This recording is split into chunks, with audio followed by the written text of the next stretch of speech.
Yo'lbars yurmas yo'llardan yoritib otib boradi. Bek Ravshanning alamin tortib otib boradi. Hasan Mard yo'lni qichab ola bersin, Shirvonga yaqin kela bersin, shu so'z shu yerda qola bersin. Endi Ravshanxonning enasidan eshiting. Ravshan Shirvon elida ogil tutingan. Boktarmoq egar orqasiga boklamoq. Adon tarmoq yelkasiga tontarib o'sib olmoq va. Alqim shiddat epkin. Qulon yovvoyi eshak. Bulon yovvoyi ot. Qarsoq tulkiga o'xshash, lekin undan kichikroq yirtqich. Kampirning avval 6 ogli bor edi, 6 ajdahor edi.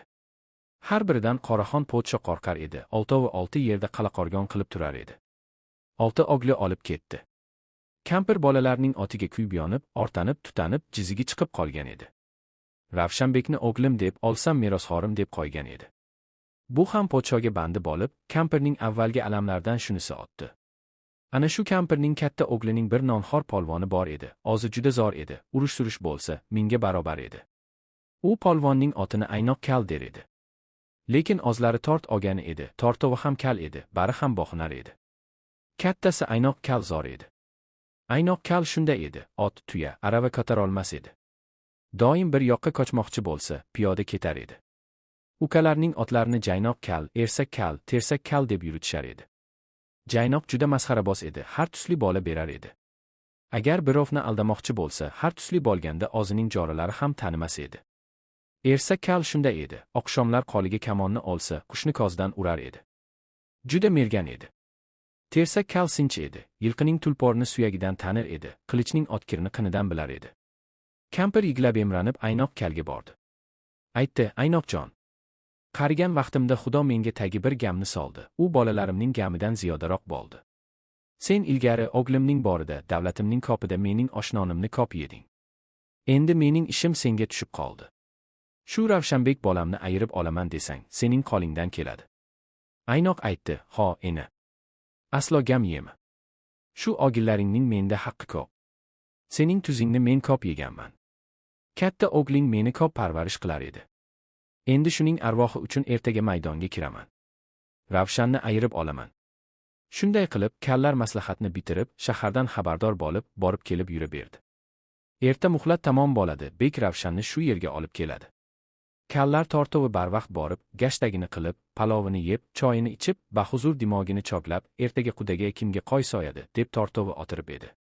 Shu kuni kun parapora bo'lib yerga o'tirgan vaqtda jonivor girkok suzilib, buyri-buyriga qapishib, qorniga yopishib, ter bilan qotgan changlar yong'oqday dumaloq bo'lib, Shirvonga kirib bordi. Shaharning o'rtasida bozor joy. Do'konlarni shipirib sidirgan. Bozor joyning o'rtasida bir yangi dor qurilgan. Hasan ko'nglida, shu dor Bek Ravshanga deb qurilgan chiqar, bo'lsa bo'lmasa, erta shu yerga keladigan bo'lsam, kel, shu bugun shu yerda turib damimni olayin, deb tushib, bir do'konga otini tortib o'tirib berdi. Endi gapni kallardan eshiting. Tortovi o'tirib edi, Hasan Mard ham shularning qavatiga tomon borib qo'ndi, u ham o'tirib berdi. Shunda masxaraboz kal aytdi, Aynoq ishimiz yaxshi bo'ldi, on keldi. Ravshanni endi ayirib oladigan bo'ldik, balki ayirib oldik. Ana qara, Hasan Mard ham keldi. Shu o'tirgan yigit Chambilning belidan, Yovmikning elidan kelgan Hasan Mardning o'zi. Shunda Aynoq aytdi, uchchangdan urgur, har kimni ham odam deyverasanmi? Xudo urgani yo'q. Hasan Mard shunday bo'lsa, girkok ot ovozasi olamni tutib yurgan ot, bu ot Ishrat devonaning otidan ham yomon, olibdimi shunday bo'lsa. Men ertaga urush bo'lsa, boyadan beri shuni choglab ko'zlab o'tiribman. Anuf tolni, manuf qayragochni sugurib olib, ertaga todada qadama ogoch qilaman deb o'ylab o'tiribman. Agar ertaga badanim qizisa, shu devona otini qo'ynimga solib. Buyur, och biqin. Uchcha tosh suyagi bilan son suyagining birlashgan joyi, bu yerda jin urgur ma'nosida. Qadama ogoch butoqlardan tayyorlangan qoziqlar yerga qadab o'ynaladigan bolalar mavish it oyini ardi. Kuni bilan yugurib yursam ham, bir noncha salmogi bo'lmas, qanday qilib bu Hasan Mard bo'ladi, u girkok ot bo'ladi, deb ukasini urishdi. Shunda Tersakka qarab aytdi, Tersak. Shu odamni sen bir sinla, qani, qayoqning odami ekan? Agar sening ham didingga kelmasa, undan keyin qo'yamiz. Tersak damini ichiga olib, tishini tishiga qo'yib, kiprigini qoqmay tikilib qoldi. Turib, ancha vaqtdan keyin damini chiqarib, dedi. Ersak aytdi, Tersak, sinladingmi, qayerning odami ekan, shu ot qayerning oti ekan? Shunda Tersak o'ganlarga qarab, Hasan Marddan xabar berib, bir so'z deb turibdi. Sinlamoq, chamalamoq, tanimoq. Keskir Isfahonni olib dastiga, qarab bo'lmas chin Botirning bastiga. Yobi dema, shu ot tulpor ekandi, shu o'tirgan Hasan Shunqor ekandi. Yobi, Chobir, qirchangi. Ana endi tort mard Hasanxon polvonning oldiga keldi. Salom berib, korishib o'tirdi. Aynoq qarasa, bir devonay o'tiribdi, dev sifat, bir ajdahoday, hech narsani ko'ziga iladigan emas, balki nazariga keltirmay, pisand qiladigan ham emas, shunday haybatli, siyosatli. Aynoq ichida aytdi, Hasan ekan, bechora Jaynoqni bekorga urishgan ekanman. Aynoq joyidan irgib turdi, ukalari ham tura keldi. Mard Hasan bilan quchoqlashib, qaytadan korishib aytdi, yaxshi kelibsan, jora, juda yaxshi kelibsan. Bizlar ham shu yerga Ravshan keladi deb sening o'g'ling uchun o'tiribmiz. Ana endi sen kelding, ishimiz on keladi. Endi, jora, ertaga Ravshanxonni shu yerga haydab keladi, nasib qilsa, talatob bo'ladi, taxti vayron bo'ladi, deb Hasan mard bilan kallar suhbatlashib berdilar. Aynoq ukalarni yuborib, girkok otga beda yem oldirib keldi. Hasanxon polvonga palov, go'sht, manti, barak berib siylab, ziyofat ustiga ziyofat qilib, choyni damlab, girkokni yemlab, ertaga urushning gamini gamlab, xotirni jamlab o'tirib berdi. Barak chuchvara. 40 kun muhlat tamom bo'ldi. Qoraxon podshoga, taqsir podshoyim, kechagi gunohkorning muhlati bitdi, ajali yetdi, endi olib borib dorga osib, boshini kesib, dodini bermoq kerak, deb amaldorlari arz qildi. Ravshanjonni zindondan chiqarib, bo'yniga gul zanjir solib, tevaragini kop dushman olib, botaday bozlatib, kozini boylab, kop zulmlarni aylab kela berdi. Ravshan chiqqan kuni Zulhumoroyim qancha kanizlari bilan dod deb iglab, Ravshanning o'ng tarafidan kelib, torasining dogida kuyib, betini yulib, dovushining boricha chirqirab iglab kelayotibdi. Bir tarafda kampir enasi, dod deb, bolasining dogiga kuyib, voy bolam, deb Ravshanning bo'yniga osilib kelayotibdi. Zolimlar dorning ostiga yaqinlashib qoldi. Hasanxon girkokning ustiga minib, yovyarogini choq qilib, ustiga eski ton kiyib, bir devona bo'lib turar edi. Oylab koring, nega Hasanxon dor maydoniga eski ton kiyib, devona qiyofasida keldi. Dasta-dasta baland-pastda odam bosib kela berdi, asta-asta maydon sipohiga tolib ketdi. Qoraxon podsho saltanati bilan, bir bo'lak amaldor umarolari bilan kelib, bir yaxshi joyni olib, tushib o'tirib berdi. Baland ham odam, past ham odam. Shunda jallod Mirgazablar Ravshanni haydab kela berdi. Hasan mard buni ko'rib, ko'zlari yoshga tolib, jazavalari qozgalib, polvonlik tomirlari uyg'onib, og'zini tuzab, tezlanib berdi. Ravshanxonni jallodlarga haydatib, dorning ostiga olib keldi. Shunda Qoraxon podshoning amri bilan ikki hudaychi, salom ogasi kelib, Ravshanbekni dorning ostida to'xtatib, Qoraxon podshoning tili bo'lib, Ravshanxonga qarab bir so'z aytdi: "Boysunsang Shirvon elning xoniga, konsang agar vazirlar deganiga. Seni dordan ayirib olib ketaylik, agar kirsang Qoraxonning diniga. Eshitib ol vazirlarning sozini, Shirvon elda podsho deydi o'zini, agar kirsang Qoraxonning diniga, olib beray Suluxmor qizini." Shunda Ravshanxon polvon vazirlarning bu gapini eshitib qahri kelib, ilonday zahri kelib, "Sen aytgan odaming men emasman, olimdan qo'rqadigan odaming boshqadir. Shirvonning amaldorlariga qarab bir so'z aytib turibdi, deb sen aytgan odaming zolim. Men emas, bir nechalar oz holini chengamas, men olmasam, oz elimdan kechmayman. Aziz boshing oyogimga teng emas." Hudaychi Arzgoy bilan hukmdor o'rtasida turadigan mansabdor. Salom ogasi. Saroydagi qabul tartibini nazorat qiluvchi amaldor chengamoq. Chamalamoq bu yerda oz holini bilmaydi, ma'nosida. Ravshanbek aytdi, "Sizlar mening kozimni boylab haydab keldinglar. Endi mening kozimni ochsanglar men ham yorug' dunyoni bir ko'rsam. Sizlardan mening tilagim shu, boshqa so'zni demayman." Ravshanbek kozini ochib qarasa, bir yogida Zulhumor yori, qancha kanizlar dod deb turibdi, bir yogida enasi, kampir. "Voy bolam!" deb og'zini urayotir.